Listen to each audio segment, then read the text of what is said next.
नमस्कार, आपका स्वागत है। मैं हूं मनीषा गुप्ता। और कॉटन बेल्स की क्वालिटी कंट्रोल के नियम 28 अगस्त से लागू होने वाले हैं, यानी अब कॉटन पर भी BIS की मोहर लगेगी। सरकार कहती है कि इससे न सिर्फ प्रोसेसिंग इंडस्ट्री बल्कि किसानों को, एक्सपोर्टर्स को, यहां तक कि आम आदमी को भी फायदा होगा। लेकिन इंडस्ट्री कहती है कि वो अभी तैयार नहीं है, नियमों में बदलाव भी चाहती है। कहते हैं कि अगर मौजूदा नियम लागू हुए तो इससे इंडस्ट्री और किसान दोनों को ही नुकसान हो सकता है। लेकिन सवाल ये है कि इंडस्ट्री ऐसा क्यों कह रही है, क्या दिक्कतें हैं, वो क्यों तैयार नहीं है, और कौन से नियम यहाँ पर आने वाले अगले 28-30 दिन में चेंज करने होंगे, और क्या ये मांग वाकई जायज है। इन पर बात करने के लिए हमारे साथ हैं इंडिया कॉटन एसोसिएशन के फॉर्मर प्रेसिडेंट राकेश राठी और पवन कॉटन कंपनी के ओनर राजेश खिच्चा। आप दोनों का ही कार्यक्रम में स्वागत है। और कॉटन के भावों में जहां पर कुछ सपोर्ट देखने को मिला है, वहीं कॉटन की जो इंडस्ट्री है उसको काफी सारी दिक्कतें भी यहां पर आती हुई नजर आई हैं। राजेश जी, आपसे पहले जानना चाहेंगे, एज एन इंडस्ट्री जिस तरह की ज्योग्राफीज हैं, चाहे वो साउथ कॉटन है, नॉर्थ कॉटन है, किस तरह की दिक्कतें आ सकती हैं इस BIS को लेकर? मैडम, एक छोटी सी बात मैं आपको कहना चाहूंगा। कॉटन जो है एक प्राकृतिक क्रॉप है ये, और कोई हम लोग प्रोसेस करते हैं, हम लोग मैन्युफैक्चर नहीं करते हैं।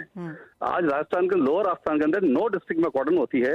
अगर आप उनको देखोगे तो कहीं तो हाई माइक हो रहा है, कहीं लो माइक हो रहा है, कहीं शॉर्ट स्टेबल हो रही है, कहीं लॉन्ग स्टेबल हो रही है। तो हम BIS नॉर्म्स के हिसाब से कैसे उनको एक परिधि में लेकर आएंगे? सेकेंडरी मैटर इसमें वेदर का बहुत बड़ा गेम होता है।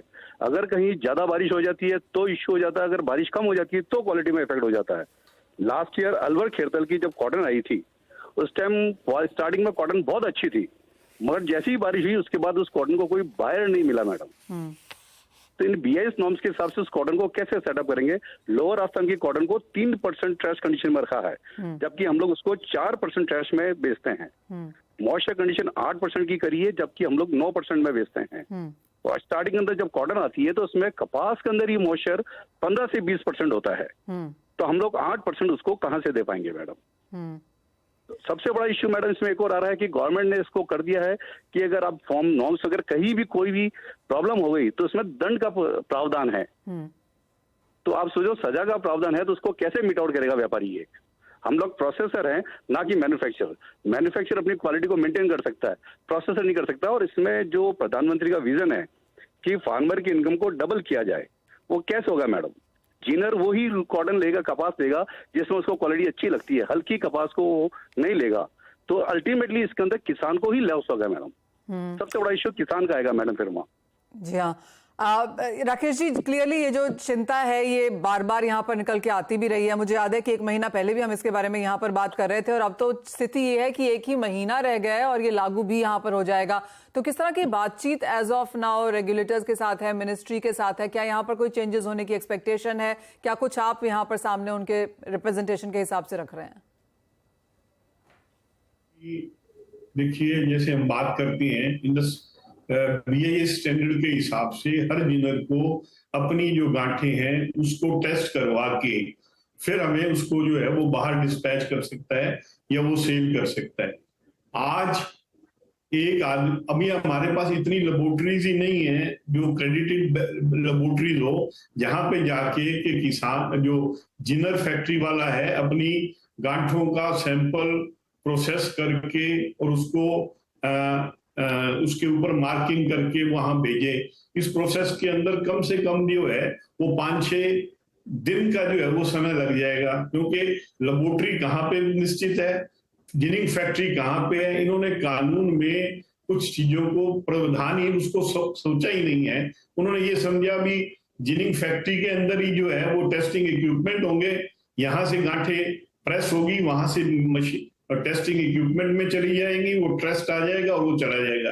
परंतु ना तो हमारे पास इतनी बड़ी क्रॉप को हैंडल करने के लिए, उनको डेली बेसिस पे टेस्ट करने के लिए हमारे पास साधन भी नहीं है, उतनी लेबोरेटरीज भी नहीं है, और समय भी ज्यादा लग जाएगा। जब सीजन का समय चलेगा और एक फैक्ट्री जो है ना 500-500 गांठ बांधती है, और उसकी अगर 10-5 दिन तक गांठें नहीं प्रेस होके तैयार होके गांठों के ऊपर टेस्ट रिजल्ट नहीं आएंगे, वो किस प्रकार से उसको डिस्पैच करेगा? नहीं, मतलब हमें कोई भी अगर कानून बनाना है, कानून बनाइए, परंतु कोई उसमें दिक्कत नहीं है, परंतु उसको प्रैक्टिकल तो देखना चाहिए कि इसकी प्रैक्टिकल इम्प्लीमेंटेशन के अंदर क्या क्या प्रॉब्लम आएगी। तो वो कोई किसी ने नहीं देखा। ना हमारे पास उतनी लेबोरेटरी है, ना जिन कहां से जाएगा, कैसे होगा? अगर नहीं करते तो सारी सजा ऐसी रख दी है कि 2 साल की जो है वो कैद है और उसके बाद में फाइन है। तो हमें इन बातों को, जो जरूरी बात है उसको ध्यान रखना चाहिए। फिर इसके अलावा ये बताइए भी, इसमें अभी कोई क्लैरिटी नहीं है। वहां टेस्टिंग करने के इक्विपमेंट डिफरेंट कंपनीज बना रही हैं। एक कंपनी का जो, अगर सेम कॉटन को हम डिफरेंट मशीन्स के ऊपर अगर हम चेक करते हैं, उनके डिफरेंट रिजल्ट आएंगे। अब बताइए कहाँ पे यूनिफॉर्म कोई गवर्नमेंट ने रखा है भी ये इस टाइप का जो ये प्रोसीजर होना चाहिए, इस तरीके की मशीन होनी चाहिए। लागू करने की जल्दी की है, परंतु उसके अंदर जो वास्तविक में ग्राउंड लेवल के ऊपर जो प्रॉब्लम है उसको किसी ने भी नहीं देखा है। और ये बताइए मैडम, संसार के अंदर हमारे मुकाबले में अमेरिका के अंदर भी इतनी बड़ी क्रॉप होती है, चाइना में भी इतनी बड़ी क्रॉप है, वहां तो कोई ऐसे कानून नहीं है क्या? उस कानून मतलब किसान का माल उसको जो है वो BIS स्टैंडर्ड की, भाई जो आदमी जैसा माल बनाएगा उस हिसाब से वो बेच सकता है, कोई दिक्कत नहीं है।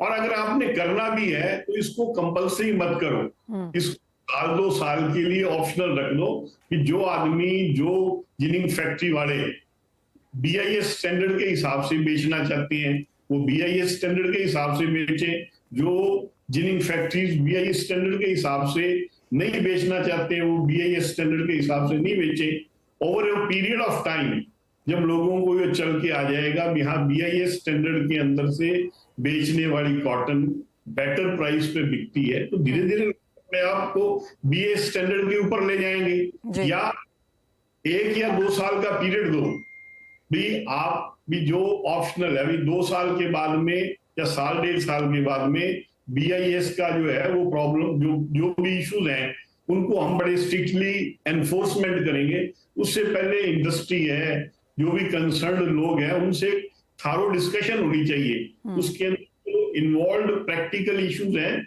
उनको, उनके ऊपर गहन विचार होना चाहिए और उन विचार करने के बाद के अंदर इस कानून को लागू करना चाहिए। अब बगैर इसके अंदर विचार विमर्श करके आपने ये कानून लागू करके इतनी बड़ी पेनल्टी रख के सारे ट्रेड को, सारी जिनिंग फैक्ट्रियों को मतलब तकलीफ के अंदर डाल दिया है। अगर इसके अंदर कोई डिसीजन नहीं लिया गया तो आने वाले 10-15 दिन के अंदर कोई भी जिनिंग फैक्ट्री चालू नहीं कर पाएगा। अगर वो चालू नहीं कर पाएगा तो किसान का माल कहाँ बिकेगा जी? तो आप ये कह रहे हैं, और राजेश जी ये सवाल आपसे है, और जैसे राकेश जी ने भी कहा कि जो BIS अगर आपको लगाना है तो मैन्युफैक्चरिंग पे लगाएं, जिनिंग पे, और जहां तक प्रोसेसिंग है वहां पर इसे एज ऑफ नाउ छोड़ देना चाहिए या मियाद बढ़ा देनी चाहिए समय की? उद्योग मैडम, हमारे पास अगर आप देखेंगे तो आज की तारीख में लोअर आसाम के अंदर कलौ एक स्टेशन आता है जो पाकिस्तान बॉर्डर से हार्डली 20 किलोमीटर दूर है। कॉटन की सोइंग अब वहां तक होने लग गई है मैडम जी। अब आप जो देखेंगे जोधपुर, बीकानेर और नागौर, ये सारा रेगिस्तानी एरिया होता है मैडम। वहाँ धूल के टिब्बे से मिट्टी उड़ के आती है, वो ट्रैश परसेंटेज बढ़ाता है।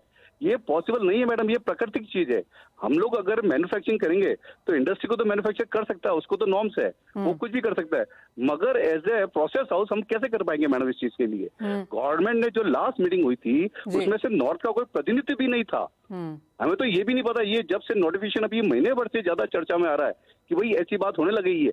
गवर्नमेंट को एक्चुअल में नॉर्थ इंडिया से भी किसी को वहां बुलाना चाहिए था कि साहब आप रिप्रेजेंटेशन दिए, आप जो स्टेक होल्डर्स है। अब ये पता नहीं कहां से ये हुआ और हमें तो इसकी पूरी नॉलेज भी नहीं है। तो राजेश जी, अब तो ये जब नोटिफिकेशन आ चुका है तो अब यहाँ पर क्या कोशिश है इंडस्ट्री की? हम जानते हैं कि आपने लेटर्स लिखी हैं, पीयूष गोयल जी को भी आपने, मिनिस्ट्रीज में भी यहाँ पर लेटर लिखी हैं, कुछ उसके बाद आगे काम बढ़ा है कि आप लोग बातचीत कर पाए हैं उसके बाद? नहीं मैडम, अभी 5 तारीख तक तो हमको अपनी अपनी आपत्ति दर्ज करनी है, उसके बाद 28 अगस्त से ये लागू होगा। अब हमारी सब लोगों की ये कोशिश इसको डिफर्ड किया जाए, किसको 1-2 साल के लिए डिफर्ड करना पड़ेगा मैडम। एक्चुअल में ये असंगठित क्षेत्र है, इतना इजी गोइंग नहीं है। हर state to state quality differ होती है। एक गुजरात के अंदर V797 आती है, उसके अंदर 13 से 15% ट्रैश आता है madam.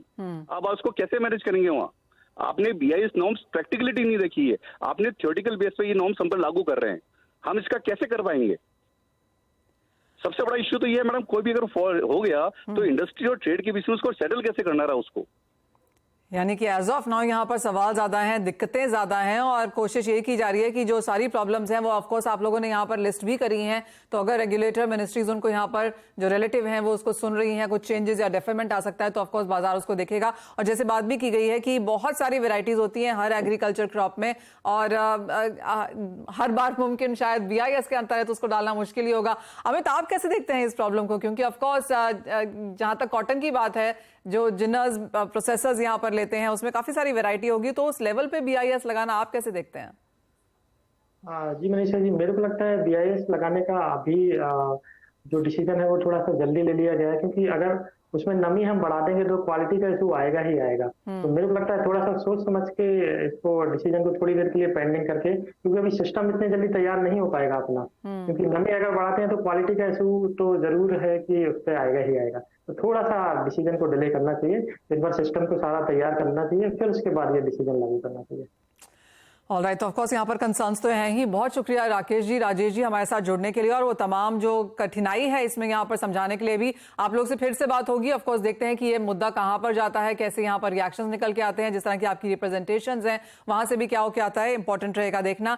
As of now of course फसल यहाँ पर है और जैसे कहा गया कि कपड़े में, मैन्युफैक्चरिंग में, क्लॉथ में, टेक्सटाइल के हिसाब से आप यहाँ पर इसे BIS लगा सकते हैं, लेकिन कॉटन के लेवल पर लगाना किस तरह से वाजिब हो पाएगा, क्या तैयारी है, उसके लिए बाजार clearly as of now prepared नहीं है। लेकिन इसी के साथ एक ब्रेक के लिए भी रुकेंगे। जब लौटेंगे तो हमारे एक्सपर्ट्स हमारे साथ हैं ही, लेंगे उनसे ट्रेडिंग स्ट्रैटेजीज भी।